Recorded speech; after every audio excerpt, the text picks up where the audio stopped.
นักเรียนประถมบ้านโคกใหญ่พากันลังนัววัดบอกฮู้ว่าพากันลงมาอย่างพี่น้องเอ้ยพุ่นน่ะเป็นเซลมา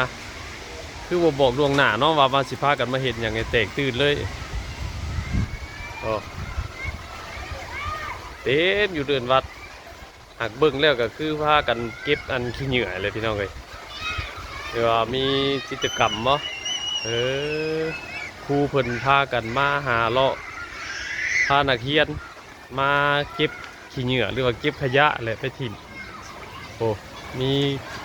กิจกรรมหมดด้วยในใดเด้โอ้เดี๋ยวเซลลงมา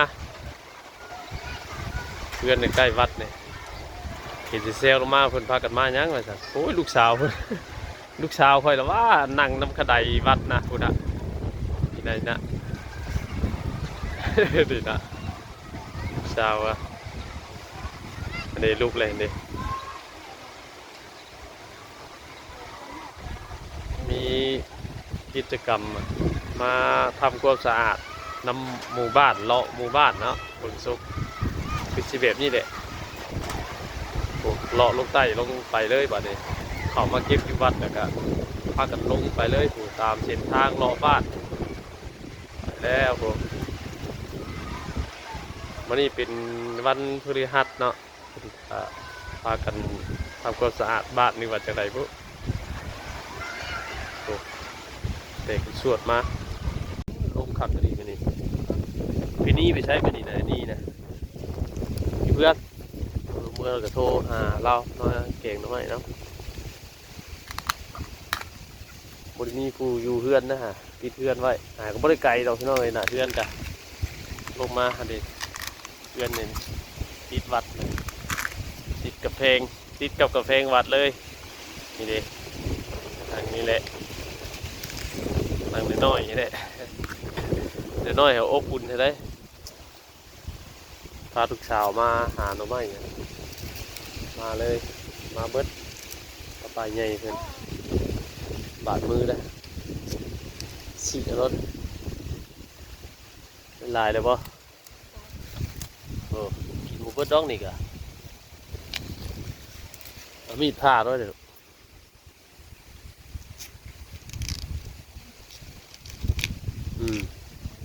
ไปบัดนี้เอาล้อกันเองนะไปเมื่อกินเที่ยงเอาแล้วว่ามีดเอาเด้อไปเอาขอได้ทิมนะย่าเรามันฮักเลยมันฮักแล้วมันฮักแล้วคอมันฮักเลยจังเอาไหมไปเมื่อบาทนี่ไปใหญ่เพื่อนเอาพักกันเองเมื่อเอาเพื่อนผมนะพักกันเองอ่อนอยู่สวนน่ะอันนี้มันเกยออกดอกไปเลยลมเอาไว้มาดิลมหนาวกับยูโคบนี่จังนั่นเลยนี่ออกมาหาพีกเด็ดต่างหาอยู่หากินน้ำก็ได้ลงหวยลงห้องวันนี้ว่าไปหาปูหาปลาก็เลยออกมาหาหน่อไม้ไปกลับห้องก่อนเดินมาเขาเดินยากครับน้ำอะระวังปาดเอาเลยยังโตมากปาดพอทำไมจิ้มอยู่แบบออกก็ได้นี่ว่าก็ได้เอาได้ปะดึงอันปลายมัน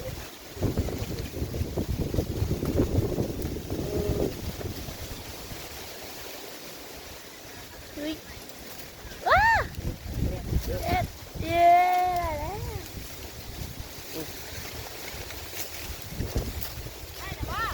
ได้แล้วไปเลยไปแล้วโอ้มีสองนอนี่ก็พาได้เด็ดจังสองนอเลย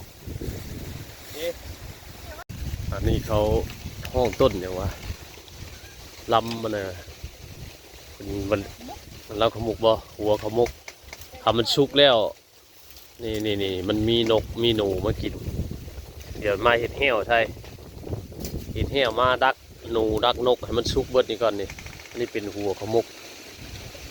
หายากเลยหาเบิ่งยากเลยพี่น้องเอ้ยมาหาหน่อไม้ลบพี่น้องเอ้ยมานี่นะลบครับเด้อเอาเดี๋ยวสิมาเห็ดเหี้ยวใช่อันหัวรับขมุกนี่ให้มันสุกเบิดก่อนมึงแน่หนูไปกินโมเมนหนูกับนกเลยนี่นะเอาไปกินน้ำบางส่วนเลยเดี๋ยวเบิดเลยเอาไปกินบางส่วนเลยเห็ดเหี้ยวมาใส่นี่โมเมนนกกับหนูนี่แหละ2อย่างนี่แหละกินนะเอาไว้นี่ก่อนหมายเมื่อก่อนพี่น้องเดี๋ยวมาเห็ดเหี้ยวดักนกรักหนูใช่หนาวมานี่นะพากันมาหาหน่อไม้ทั้งป้าใหญ่ทั้งลูกสาวกกมานำลูกสาวล่าไปโรงเรียนมานี่โอ้เพิ่นพากันปอกหน่อไม้อีกเลยล้มซ้ำมานี่พี่น้องเอ้ยเอาเครื่องก่อนนะเอาพ่อเก่งเลยปาดใดเด้ลูกสาวกกพามาหาหน่อไม้มานี่ออกมาหาแต่เช้ามันล้มคักล้มเลยบรรยากาศพี่น้องเอ้ยบรรยากาศหนาวพอหรือเปล่าโอเคหรือเปล่าอยู่อะไรขึ้นไปเถอะ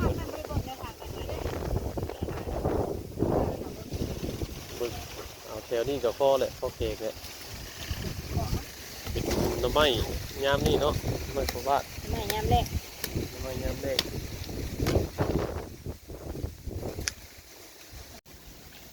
บรรยากาศหนาวพี่น้องพากันมาหาหน่อไม้ตอนเช้าหาหน่อไม้เมื่อเก่งก่อนมันล้มเหมือนลงห่วยบ่ได้ไปหาปูหาปลาก็บ่ได้มาทั้งป้าใหญ่ทั้งลูกสาวมันมาหาหน่อไม้ได้พ่อเก่งนี่แหละเนาะจะหน่อยกะพากันกลับจะดูนี่กะหน่อไม้หัวบ้านเลยหน่อไม้ไผ่ก็บ่อยากมีบ่อยากเกิดเลยเนาะพากันปอกอยู่สาวผู้ใหญ่มานำมันล้มพี่น้องเอ้ยล้มคักไปหาอีกก้อนเดียวพอกินแล้วก็กลับมันล้มออกไปหาปูหาปลาก็พอได้มานี่เลยมาหาหน่อไม้ปลาหน่อไม้ก็ขึ้นเอาเลยได้นี่มาแล้วขึ้นเอาเลยได้ก็มีกันอันนี้เป็นหน่อไม้ของบ้านยังบริลงไปหาหน่อไม้ไผ่เนาะเลาะลงไปทั้งห้วยคนเดียวมาเขามากอนี่ก่อนโอเคพี่น้องฝังลมเลยฝังลมแล้วมันย่อยมันแย่งแล้วหัดมาใส่โอ้โหใส่ทองโอ้ยไม่อยู่กับกินตักเฉพาะเป็นอันนี้เด้ล่ะโอ้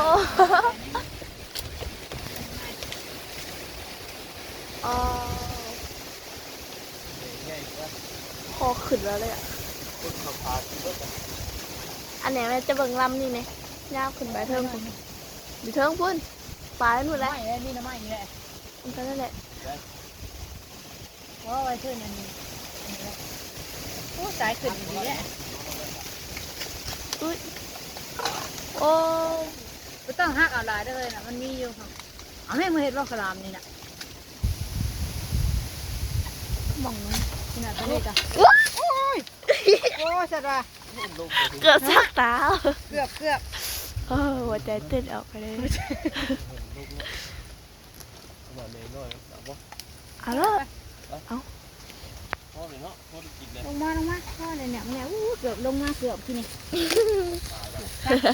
เกือบแม่ขาลูกขาเมียวางแผนไว้อย่างดีนะเนี่ยไปคิดเนาะกลับไปป้อยบาทนี่พอกินเลยมาหาหน่อไม้กับ3 คนดิเขาเดียวมันกับพ่อไว้ชั้นเนี้ยพอเก่งแค่นี้เดี๋ยว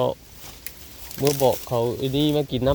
ำอันนี้เอาได้เลยอันนี้ดิเฮ้ยโหมันใหญ่เพื่อไปมาบน3เลยปีเทือนเนี่ยมานี่ลูกสาวหล่าไปโรงเรียนพาลูกสาวกกออกมาสมทุ่งไม่ได้ออกมาจะคืออะไรนี่เฮ้ย ที่จะออกมาง่ายๆ ไปครับโคเก่งเนี่ยมาแป๊บเดียวเอาแล้วไม่ค่อยบ้านลมย่องไงมันนี่ลมหนาวลมเย็นเอาหมก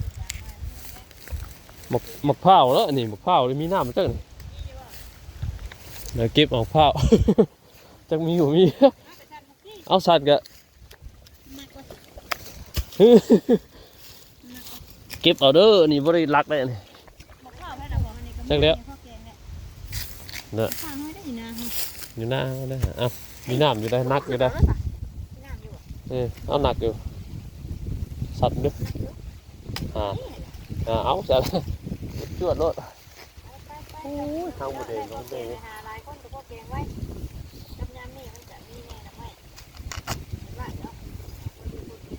ลมอันเด็ดอยู่ห่างเด็ดกับเด็ดบ่ฮอดหนาวขึ้นเปล่าบึงมันคลายมันถือได้ด้วย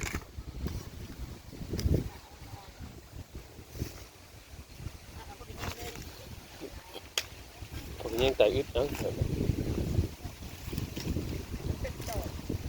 ปอกเอาเลยตรงนี้คลาย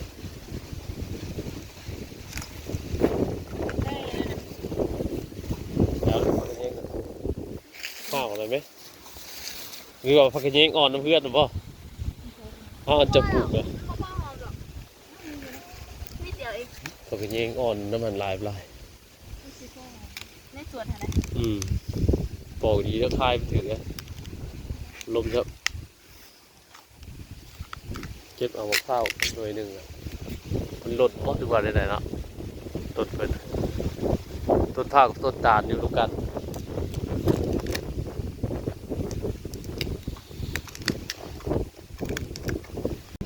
ขับไปดีไปนี่พี่นี่ไปใช้ไปนี่นะนี่นะเพื่อนเมื่อเราโทรหาเราเก่งน้อยเนาะบริมีผู้อยู่เพื่อนนะฮะติดเพื่อนไว้ก็บริไกลเราพี่น้อยนะเพื่อนกันลงมาเด็กเพื่อนเนี่ยติดวัดติดกับเพลงติดกับกาแฟวัดเลยนี่เด็กทางนี้แหละทางน้อยๆนี่แหละเดี๋ยวน้อยเขาอบอุ่นให้ได้พาทุกสาวมาหาหน่อไม้เนี่ยมาเลยมาเบิดกระป๋าใหญ่เพิ่นบาดมือได้ฉีดรถเป็นลายเลยป่ะโอ้กินหมูเบิดดองนี่กะเอามีดผ่าด้วยเดี๋ยว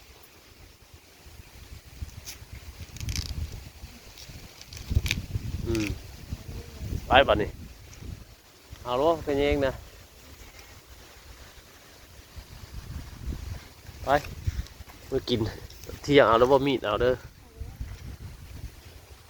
ไปเอาขอได้ทิมนะย่าเรามันฮักเลยมันฮักแล้วคอมันฮักเลยจังเอาไหมไปเมื่อบาทนี่ไปใหญ่เพื่อนเอาพักกันยิงเมื่อเอาอยู่เพื่อนผมนะพักกันยิงอ่อนอยู่สวนน่ะอันนี้มันเกยออกดอกไปเลยลมเอาไว้มาดิลมหนาวกับยูโคบนี่จังนั่นนี่นี่ออกมาหาพีกเด็ดต่างหาอยู่หากินน้ำเพราะได้ลงหวยลงห้องวันนี้ว่าไปหาปูหาปลาก็เลยออกมาหาหน่อไม้ไปกลับห้องเอาเดินมาเขาเดิน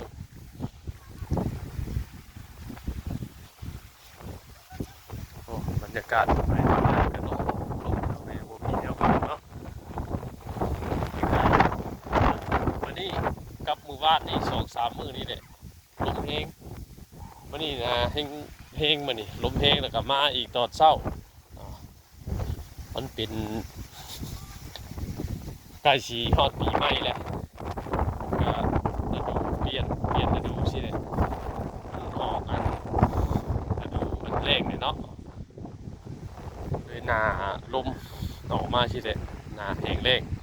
เดี๋ยวไปตรงไห้ตรงหน้าก็เดือดแต่เฟืองแห้งพี่น้องเอ้ยผู้บรรยากาศกับบ่คือเก่าคือเดิมบ่